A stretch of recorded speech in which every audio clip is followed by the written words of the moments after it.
I'm so excited about these tree peonies. I've never ever grown them before, and they're supposed to have some fragrance as well. It's going to be a challenge planting them, so I'm getting ready for a lot of work, but I think it'll be worth it. It's right next to the edge of the woodsy area where I have that MacGyvered deer fence I made, so I'll have to clear some weeds out. This little hand rake tool helps me figure out where the honeysuckle vines are attached to the ground so I can get a good grip on them and pull them out. It's kind of noisy because the town has been doing a lot of construction nearby. It's been going on for months, and I'm really looking forward to it stopping eventually. Because the situation is so bad with tree roots, and also there's actually tarps, layers of tarps. It's a mystery why they are there, perhaps for erosion control, so I have to work around this. I'm going to create an artificial environment, basically like a raised bed for the tree peonies.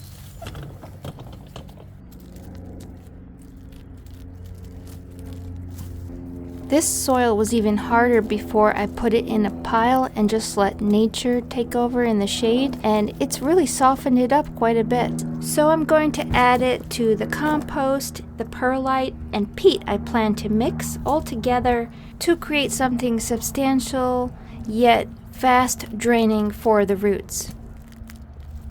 So I'm putting this native clay soil on top of the compost. The black soil you see there is compost, and then I'll add some other things next. So I'm making the mound about 2 feet high with the hope that the tree peony's roots can penetrate the existing ground, which I tried to break up, at least a foot deep. So hopefully the 3-foot deep tree peony root requirement will be satisfied, hopefully. My fingers are tired, my back is tired, my legs are tired. I'm tired, but tree peonies have certain needs. Plus, they don't like to be transplanted. The next wheelbarrow has peat moss and perlite, which helps with drainage.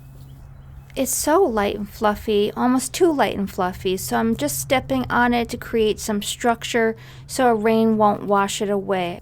I chose these two because I like their form. They have some fragrance and color, and they were readily available. So why plant a tree peony? They are the biggest flowers I've ever seen, with so many petals, kind of like an English rose. And some of them have amazing fragrance, and they bloom much earlier than all those herbaceous peonies. And they tend to be much more upright, so you don't have to worry about staking them as much.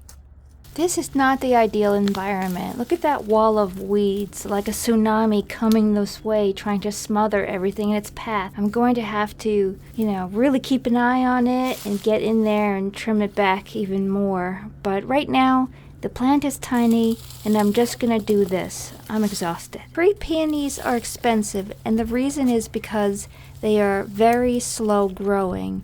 So if you're able to wait and find an exact variety that you want, get a larger plant if you can afford it.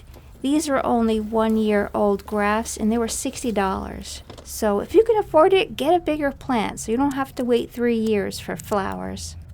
If these survive and do well here, I'll be so happy, and I won't mind waiting 3 years.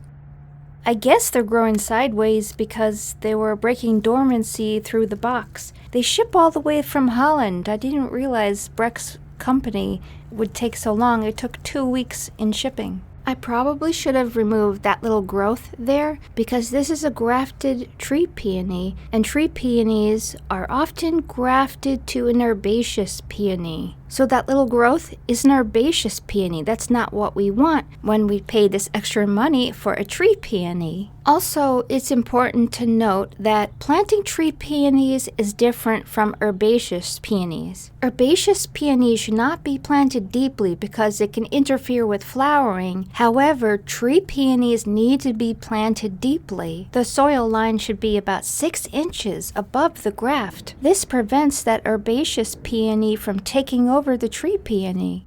I'm going to point the growth towards the sun, so hopefully it could straighten out on its own. I probably should have planted it even deeper. I think I'll go back and add a little bit more soil to be on the safe side. I guess it doesn't look like much, but it was a lot of work. I hope this sparks your curiosity about tree peonies, and I hope you'll return to check these out in the future. If you're interested in other flowers, you might want to check out this raspberry cupcake rose video, or if you're interested in this crazy deer fence I made by myself, click here.